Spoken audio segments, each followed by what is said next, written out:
Now let's move on to pitch. Pitch is the correlate of frequency. High frequency tones are heard as high-pitched, low frequency tones are heard as low-pitched. The precise manner in which pitch is perceived is actually still a mystery. We still have a lot of research to be done in this area.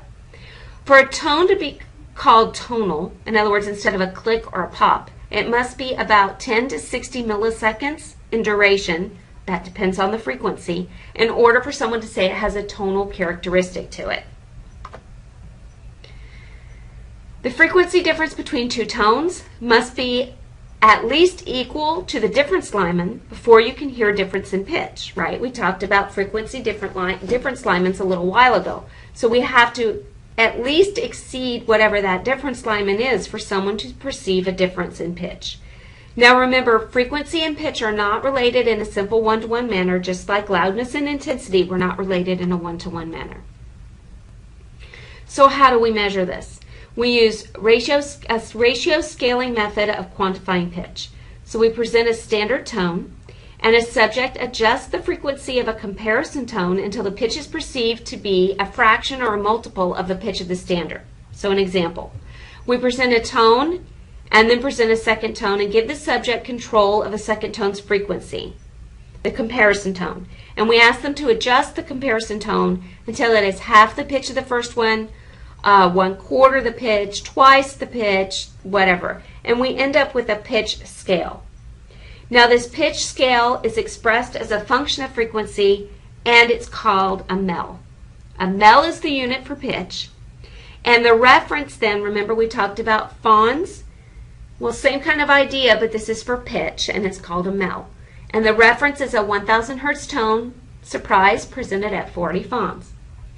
So 2 times as high would be 2000 mels, because 1000 mels then is the reference. Remember, we're talking about frequency instead of intensity. So 40 fons was the reference, so we used 40. Now we're talking about frequency, so 1000 hertz is the reference, so we use 1000 mels. So 2 times as high is called 2000 mels, half as high is called 500 mels. So it's a ratio type of scale. And this is what we find when we do those types of studies. You can see frequency along the x-axis and pitch along the y-axis. And what you can see is in the middle of the figure here that a tripling of frequency going from 1000 to 3000 hertz actually is just a doubling of pitch on the mel scale. So you can see that frequency and pitch are not a one-to-one relationship. At 20,000 hertz, we're only at 3,500 hertz, or mels, on the pitch range.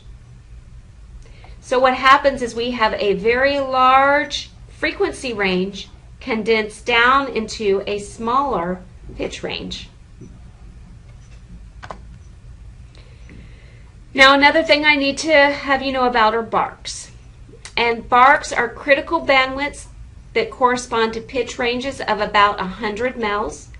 And what they do is they represent the distance along the basilar membrane of about 1.3 millimeters.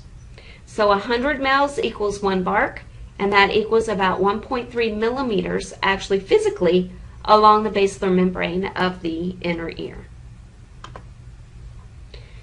We need to touch on musical pitch scales. Music uses subjective intervals of octaves or fifths, and these are intervals that sound pleasant. Psychoacoustics doesn't use the same intervals, and the mel or pitch intervals do not correspond to octave intervals. The mel interval between 100 and 200 is different than between 1000 and 2000, but with music, both intervals would equal 1 octave. So mel intervals might not be as musically pleasing as octave intervals, and I threw this in there just for the musicians that are out there. Now what about complex tones? There are terms that have been used to describe an effect that occurs with complex tones. It's called periodicity pitch, residue pitch, missing fundamental, repetition pitch. And what happens is pitch is related not to a single frequency as for pure tone, but to the perception of the harmonics that make up that complex tone. So what happens is when you have a complex tone, there's an interaction of those harmonics. And all sorts of unexpected pitch perceptions occur for complex tones. And there's some exercises in your interactive module that help you experience this. Here's an example. We're going to interrupt a high frequency tone at regular intervals. What the perception is you will perceive a pitch that matches the frequency of the interruption rate, not the frequency of the tone that's presented. So say we have a 2000 hertz tone that's interrupted every 10 milliseconds. Now if you think back to the beginning of the semester, 10 milliseconds has the period of a 100 hertz tone. Okay? So we have a 2000 hertz tone and we're putting just a little bit of silence in there every 10 milliseconds. If we were to play that for you and have you match the frequency, you would match it to the pitch of a 100 hertz tone, not a 2000 hertz tone. And this type of scenario is most often called periodicity pitch. We have something else called the pitch of the missing fundamental. And what this is you hear a complex tone with only harmonics above 1200 hertz. All the harmonics are multiples of 200. So, 1200, 1400, 1600, like that. The pitch then, if you were to match it, it's going to sound like the pitch of a 200 hertz tone, even though there's no physical energy at 200 hertz in your tone that's being presented. The perceived pitch corresponds to the fundamental frequency of the complex tone, even though that fundamental frequency is not physically present in the complex tone. So here's an example. We have a complex tone that's composed of 1800, 2000, 2200, and 2400 hertz. So they're basically 200 hertz apart.